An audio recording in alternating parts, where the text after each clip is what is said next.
እስራኤልና ኢራን ሲተኳኩሱ አድረዋል። ዓለም የለመደችው ነገር ነው። እስራኤልም ኢራንም በየራሳቸው ወታደራዊ መለኪያ መካከለኛው ምስራቅ ጠላተ ብዙ የሆኑ የመጡ ሀገራትም ናቸው። በዚህ የባሊስቲክ ሚሳይል ድብደባ መሃል አዲሱ ነገር እስራኤል እምብዛም የአሜሪካን አረንጓዴ ምልክት ሳታገኝ እንዴት ጥቃት ፈጸመች የሚለው ካልሆነ ዓለም ጉዳዩን የምትመለከትበት መንገድ ለ47 ዓመታት የዘለቀውን አይነት የአያቶላዎቹና የቤንግሮያኑን ሰጥ አገባ ነው። እስራኤል የሊባኖሷን ቤሩት አጠቃች፣ ኢራን ቀድማ ማስጠንቀቂያ ሰጠች።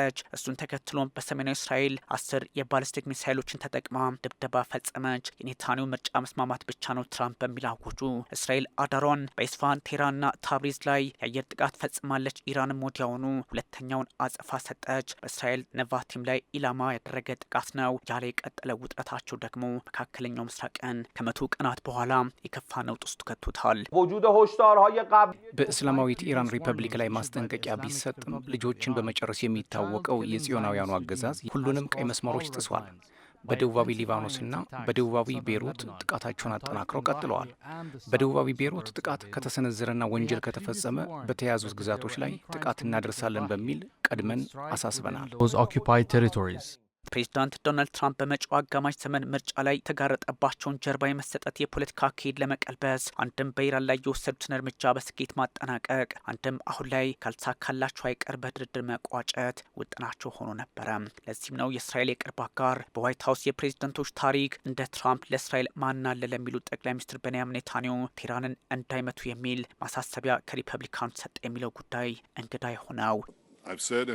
ከዚህ ቀደም ብየዋለሁ፣ አሁንም እደግመዋለሁ፣ ምክንያቱም ሀቅ ስለሆነ። እስራኤል በዋይት ሀውስ እንደ ፕሬዚዳንት ዶናልድ ትራምፕ ያለ ታላቅ ወዳጅ ኖሯት አያውቅም።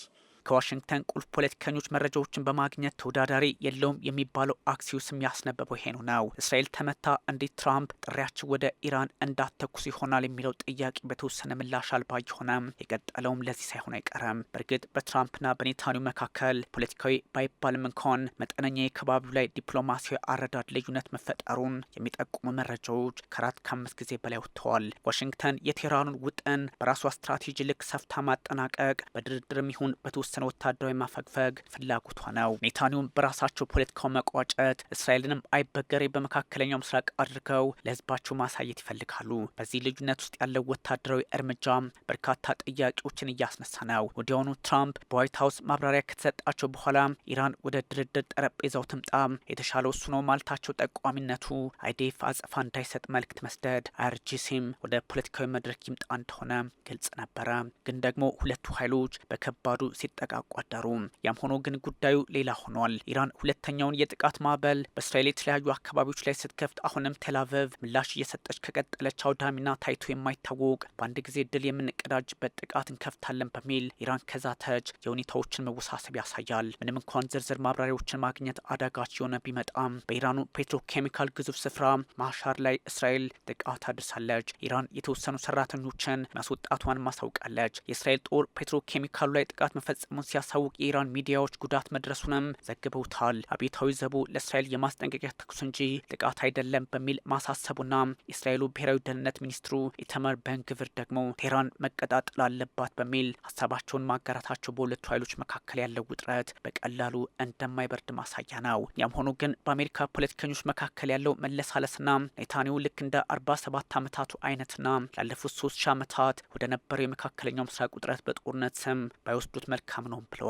አሜሪካ በተወሰነ አቋም ለውጥ ላይ ናት ለማለት ቢያስደፍርም የከፋው ከመጣ የአሜሪካው ማዕከላዊ እዝ ሴንትኮም ሆነ ራሳቸው የአሜሪካ መሪዎች ያለ እስራኤል እምብዛም የመራመድ እድል ላይኖራቸው የሚችል በመሆኑ ጉዳዩ ከከፋም የአሜሪካ ባለ 535 መቀመጫ ኮንግረስም ቢሆን በቴህራን ፍላጎት ልክ እንዲሁም እስራኤል ተሸነፋ ይቋጭ ሊል እንደማይችል ቀድሞውንም የሚታወቅ በመሆኑ ጉዳዩ በዚህ ልክ ብቻ አሁን ላይ የሚታይ ሆኗል። ተንታኞች እንደሚያስቀምጡት አሜሪካም በዚሁ አቋሟ እንዳትቀጥል የሚያደርገዋት አሜሪካን እስራኤል ፐብሊክ አፌርስ ኮሚቴ፣ ክርስቲያን ዩናይት ፎር እስራኤል፣ ኮንፈረንስ ኦፍ ፕሬዚደንትስ ኦፍ ሜጀር አሜሪካን ጆርጅ ኦርጋናይዜሽንስ፣ እስራኤል አሜሪካን ካውንስል ግዙፍ እስራኤልና አሜሪካን አስተሳስረው እንዲቀጥሉ የሚያደርጉ ድርጅቶች እንደሆኑም ይነገራል። ይህ ማለት በተለያዩ የጉትጎታ ስራዎች ላይ ተሰማርተው ፍላጎታቸውን ያስቀምጣሉ ነው። ለዚህም ነው ትራምፕና ኔታንያሁ ፖለቲካዊ ክፉ ደግ ቢነጋገሩም በእነዚህ አሳማኝ ድርጅቶች አማካኝነት ዳግም ሪፐብሊካኖቹና ሊኩዶቹ በአንድ መድረክ ለስትራቴጂያቸው ይቆማሉ የሚባለው። ይህ ሁሉ ባለበት አጋጣሚ ኢራን ሰሜናዊ እስራኤልን በመጀመሪያው ጥቃት በሁለተኛው ደግሞ ቴልኖፍንና ናቫቲምን ደበደበች። እስራኤል በታብሪዝ ካራጅ፣ ኤስፋሃንና ቴህራን ላይም ድብደባ ፈጽማለች በሚል ከሆነ የቀጠለ ውጥረት ለቀናት እንደሚቀጥል አይዲኤፍም አረጋግጧል። ከእስራኤል በተቃራኒው የቆሙ ኃይሎች ወይም አክስ ኦፍ ሬዚስታንስ የሚባሉት ሐማስ፣ ሁቲ፣ ካታይብ ሄዝቦላህና ሄዝቦላህ በእስራኤል ላይ እንደሚነሱባት እየተነጋገሩ ነው። እስራኤል ከየመን ሚሳይል ተወንጭፎባታል። በደቡባዊ ማዕከላዊና በቴል አቪቭ አካባቢዎች የአደጋ መጥቷል ድምጽ ሰጪ ደውሎች ማስጠንቀቃቸውን ተከትሎ አይዲኤፍ አክሽፈዋለሁ ቢልም ጥቃቱ ግን በየመን ደርሶባታል። ሁቲ በቀይ ባህር ላይ የእስራኤል መርከቦችን እንቅስቃሴ እንደሚገታ አሳውቋል። በፍጥነት ጦርነቱን ዓለም አቀፋዊ እንዳደረገውም ጠቋሚ ነው። ሁቲ እስራኤል ላይ ጥቃት ማድረሱንም አረጋግጧል። እስራኤል በቀይ ባህር አትንቀሳቀሳትም በሚል ሁቲ ማስጠንቀቂያ መስጠቱ ጉዳዩን እያወሳሰበው እንደሚሄድ ግልጽ ማሳያ አድርገዋል። በተለይም ፕሬዚዳንት ዶናልድ ትራምፕ በተወሰነ የፖለቲካ አቋም ለውጥ አድርገዋል። ጉዳዩን በምን መንገድ መፍትሄ እንስጠው የሚለው ጥያቄ ባየለበት ሰዓት እነ ኔታንያሁና እነ ሙጅተባ ኻሜኒ አዲስ አይነት ውጥረት ውስጥ ገብተዋል። ይህኛው ውጥረት መልኩን እየለወጠ ወደ ሌላ አቅጣጫ የሚሄድበት እድልም ተፈጥሯል። ኢራንና አሜሪካ መልእክት መለዋወጥ መቀጠላቸው ቢነገርም ግን ደግሞ ከነ ጠቅላይ ሚኒስትር ቤንያሚን ኔታንያሁ በኩል ያለው አጸፋዊ ምላሽ ሊከፋ እንደሚችል ይነገራል። በጉዳዩ ላይ የተለያዩ ሀሳቦች መነሳታቸውን ቀጥለዋል። የኢራን የውጭ ጉዳይ ሚኒስቴር ቃል አቀባይ እስማኤል ባጋይ ሀገራቸው ከአሜሪካ ጋር መልእክት መለዋወጧን አላቋረጠችም፣ ትቀጥላለች የሚል ሀሳብ ሰጥተዋል። ቃል አቀባዩም ይህን ሀሳብ ሲሰጡ ከእስራኤል ጋር ውጥረታቸው በቀጠለበት ሰዓት እንደሆነ ተነግሯል። የመልእክት ልውውጡ በተለያየ አቅጣጫ የሚታይ ሆኗል። ግን ደግሞ ፕሬዚዳንት ዶናልድ ትራምፕ በጉዳዮች ላይ የተለየ ሀሳብና አቋም ከሌላቸው በስተቀር አሁንም ፖለቲካዊ መፍትሄ ያስፈልጋል በሚል ያጋሩ ይገኛል። የፓኪስታን የሀገር ውስጥ ጉዳይ ሚኒስትር ሞሽን ናቅሽ ከ2 ቀናት በፊት ቴህራን የመጡት ንግግሮች እንዲቀጥሉ ለማገዝና ከድርድር ጋር ያሉ ጉዳዮችን ለማነጋገር ነው በሚል ሀሳብም ሰጥተው ነበረ። ፓኪስታን ከአሜሪካና ኢራን መካከል በሚደረገው ድርድር ውስጥ ሚናዋ እየጎላ የመጣ ሆኗል። ሁቲዎች ደግሞ በተለየ መንገድ በቀይ ባህር በኩል የሚደረግ እንቅስቃሴ አይኖርም የሚል ማስጠንቀቂያ መስጠታቸው በእርግጥም ፈተናውን የበዛ ያድርገዋል። ሁቲ እስራኤል በቀይ ባህር ላይ የምታደርገውን እንቅስቃሴ በሙሉ ማገዱን ይፋ አድርገዋል። ይህ ደግሞ እጅግ አስቸጋሪ ከመሆኑም በላይ የፖለቲካ አካሄዱን ሌላ አቅጣጫ የሚያሰጥ ነው ተብሏል። በኢራን የሚደገፈው የየመን ታጣቂ ኃይል ሁቲ እስራኤል በቀይ ባህር ላይ የምታደርገውን ማንኛውም እንቅስቃሴ አገጃለሁ በሚል ይፋ አድርገዋል። ለዚህ ደግሞ ራሷ አሜሪካ መፍትሄ ማምጣት ካልቻለች አሁንም በእስራኤልና በኢራን መካከል ያለው ውጥረት ሊቀጥል እንደሚችል ፍንጭ ሰጪ ያደርገዋል። የእስራኤል መርከቦች በቀይ ባህር ላይ የሚቀዝፉ ከሆነ ጥቃት እንደሚፈጽም ዓለም ልታውቅልኝ ይገባል በሚል እንደዚሁ አስቀምጧል። ሁቲዎች ይህን ሲሉ ደግሞ የተለየ የፖለቲካ ፍላጎት እንዳላቸው ጠቋሚ ነው ተብሏል። የእስራኤል መርከቦች በቀይ ባህር ላይ የሚቀዝፉ ከሆነ ጥቃት መፈጸሙ እንደማይቀር በግልጽ መነገሩ የፖለቲካ ሂደቱና ግርግሩ እጅግ አስቸጋሪ ሊሆን እንደሚችል ጠቋሚ ያደርገዋል ተብሏል። በተለይም ፕሬዚዳንት ዶናልድ ትራምፕ ኔታንያሁ ስምምነቱን ከመቀበል ውጭ ሌላ አማራጭ የላቸውም በሚል ሀሳብ ከሰጡ በኋላ ኔታንያሁ ጥቃት ማሰንዘራቸው በኢራን ላይ ውጥረቱ በአሜሪካና በእስራኤል መካከል የሆነ መምጣቱንም ይጠቁማል። የአሜሪካው ፕሬዚዳንት ዶናልድ ትራምፕ ከኢራን ጋር የሚያደርጉት ማንኛውም ስምምነት ኔታንያሁን ከመቀበል ውጪ አማራጭ የላቸውም ሲሉ ለፋይናንሻል ታይምስ መናገራቸው ከዚህ ቀደም ጉዳዩን እያወሳስበው ቀጥሏል። በተለይም ትራምፕ ምን አስበው ይህን አሉ? ከሊኩድ ፓርቲው ጠቅላይ ሚኒስትር ቤንያሚን ኔታንያሁ ሀሳብ የሚጋራ ይሆናል። አማራጭ የላቸውም በማለት ሀሳብ ከሰጡ በኋላ ደግሞ ኔታንያሁ የወሰዷቸው እርምጃዎች በትራምፕና በጠቅላይ ሚኒስትሩ መካከል ፖለቲካዊ አለመግባባት መኖሩን ጠቋሚ አድርገዋል። እኔ ነኝ ውሳኔውን የምሰጠው፣ እኔ ነኝ ሁሉም ውሳኔ የሚተላለፈው፣ እርሱ አይደለም በሚል ሀሳብ መስጠታቸውን ተከትሎ በእርግጥም በቴል አቪቭና በዋሽንግተን መካከል ያለው ፖለቲካዊ ልዩነት አደገኛ እንደሆነ ጠቋሚ አድርገዋል።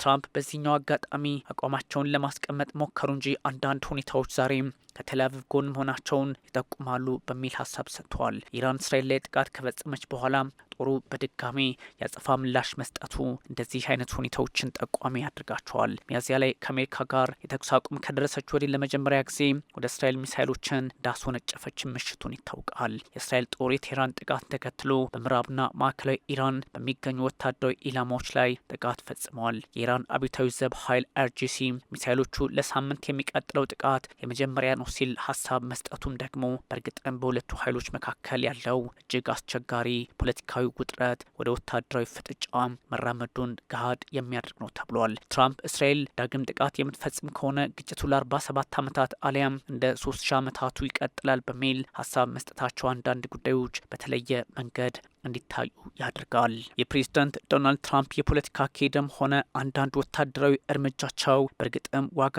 ሊያስከፍል እንደሚችል በግልጽ የሚያሳየው ውጥረቱ ከፍተኛ ደረጃ ላይ መድረሱ ነው ተብሏል። ሁቲዎች በተለይም በቀይ ባህር የሚደረገውን እንቅስቃሴ ከእንግዲህ ዘግተነዋል ማለታቸውም የሚያሳየው ይሄኛውን አስቸጋሪ ሁኔታ እንደሆነ ነው። ፕሬዝዳንት ትራምፕ ኢራንና እስራኤል ውጥረታቸውን አቁመው አሁኑኑ ወደ ድርድር እንዲመጡ ጥሪ ማቅረባቸው ደግሞ በሌላ በጎ መንገድ ሊታይ ይችላል ተብሏል። ፕሬዚዳንት ዶናልድ ትራምፕ ጥሪያቸው ለኢራንም ለእስራኤልም እየሆነ መጥተዋል። የእስራኤልና የኢራን ጦርነት በዚህ ከቀጠለ አሜሪካም ደግሞ በተወሰነ መጠን የመግባቷ ነገር ሳይታለም የተፈታ ነውና እጅግ አስቸጋሪውን ጊዜ አንድ ላይ መቋጨት ያስፈልጋል ተብሏል። በቴህራን አካባቢ በተፈጸመው ጥቃት ምንም ያህል ጉዳት አልደረሰም ቢባልም ግን እጅግ አስቸጋሪ የጦርነት ሂደትን ሊፈጥር እንደሚችል እየተነገረ ነው። በኢራን ፔትሮኬሚካል ላይ የተፈጸመው ጥቃት በእርግጥም ፈታኝ እንደሆነ ተነግሯል። ምክንያቱም ይሄኛው እጅግ አስቸጋሪ ከመሆኑም በላይ ኢራን በዚህ አጋጣሚ እርምጃዋ እሷም የኒውክሌር ጣቢያዎችን ማነጣጠር ሊሆን ይችላል ከሚል አንጻር እንደሆነ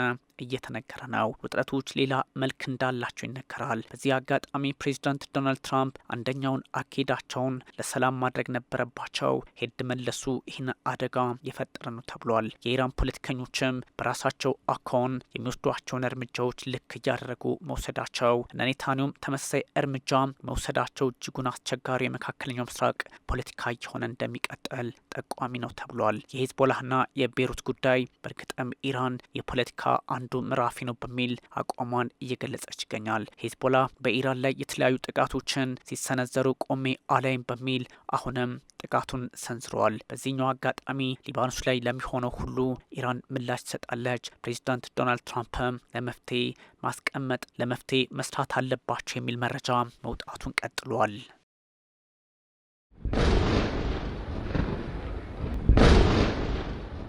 Effing crazy has laid bare tensions